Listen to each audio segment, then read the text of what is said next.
with Ben Aris, who's a long-serving foreign correspondent in Eastern Europe and the co-founder of BNE IntelliNews.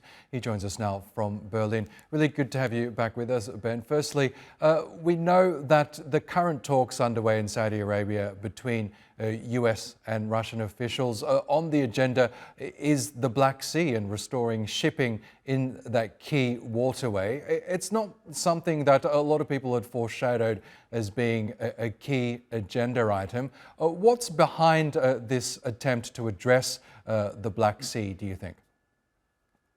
I think the horse trading now has started in earnest, that the talks are now underway. Before they were just preliminary to see, if there was anything to talk about, and now we're into specific issues. The Black Sea deal, this is a relatively easy one in so much as the deal was already done, as your correspondent said, in 2022, the Black Sea Grain Initiative, and the Ukrainians desperately want this because their biggest foreign currency earner is grain exports, and they're all bottled up in the ports. They can't get out through the Bosporus Straits to take their grain to market. So this is a significant amount of money, and as you know, the Ukraine's under a lot of financial pressure. So this is a leverage point for the Kremlin, and given that they gave it away before, they're willing to do it again. But I think there's various the quid pro quos being on the table here. Last time round, the Kremlin were asking for sanctions relief on some of its banks, and that's key because Russia needs its banks working, connected to the SWIFT system, so it can earn from its oil exports. Rosolsbank, the state agricultural bank name came up last time, hasn't been mentioned this time, but a lot of these talks are going on behind closed doors.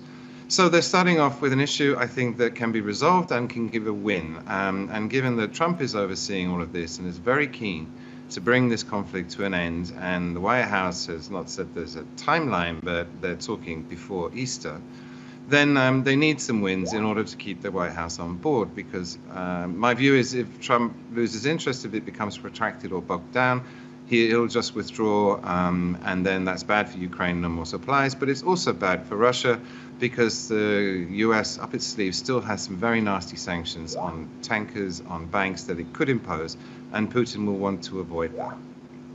Is this how the path towards a ceasefire might look like, do you think, whereby the parties agree on smaller yet important victories, such as the Black Sea and perhaps securing sanctions relief on Russia before we see any sort of an agreement on a cessation of hostilities?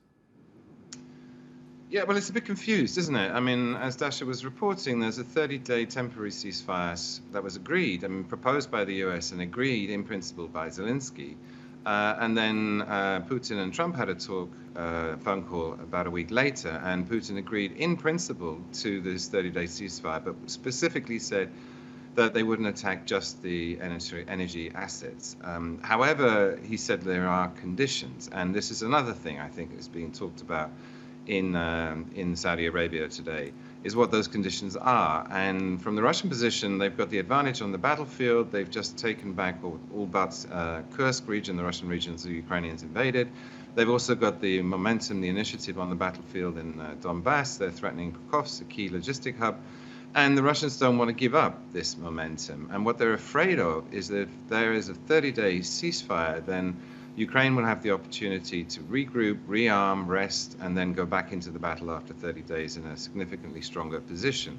So one of the things that the Kremlin is asking for is, if there is a 30-day ceasefire, that all weapons deliveries to Ukraine will be suspended, so that the armed forces of Ukraine can't rearm, can't regroup, and that this is truly just a pause while the horse trading that's going on at the moment gets underway. So it remains unclear. I think that, as you've reported, the attacks have actually gone up. So what's going on, it seems, if you step back, is that Kremlin is turning the screws on Ukraine. They're saying, look, we are prepared to hold for 30 days. We have some very serious demands.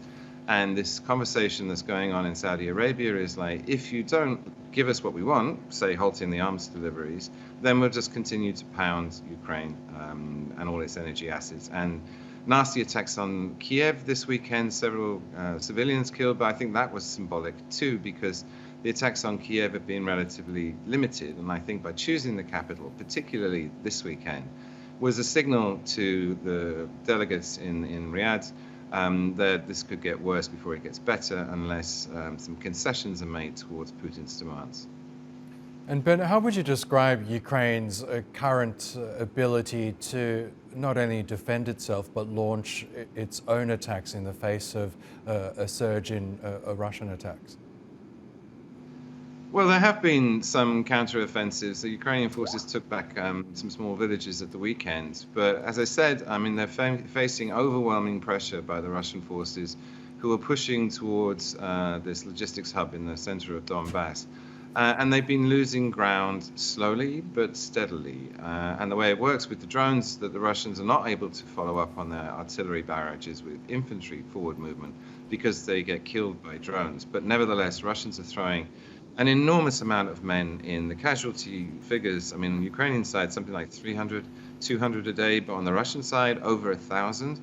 But then Russia has this 3 times the size of Ukraine population, and Putin is just pouring men into this. And the way it works with Bakhmut and Avdiivka and all the other towns that fell to the Russians, it takes about 8 months at enormous cost of men. But they fall in the end. And this is what we're seeing in the Donbass. So it leaves Zelensky in a very difficult position. On top of that, he has his own manpower shortages. The recruitment drive, the conscription drive is going very badly, that they're not getting the men that they need to refresh the troops. And so he's limited amount of time. Okay, Ben Aris, we'll have to leave it there, but great to get your analysis as always. Thank you.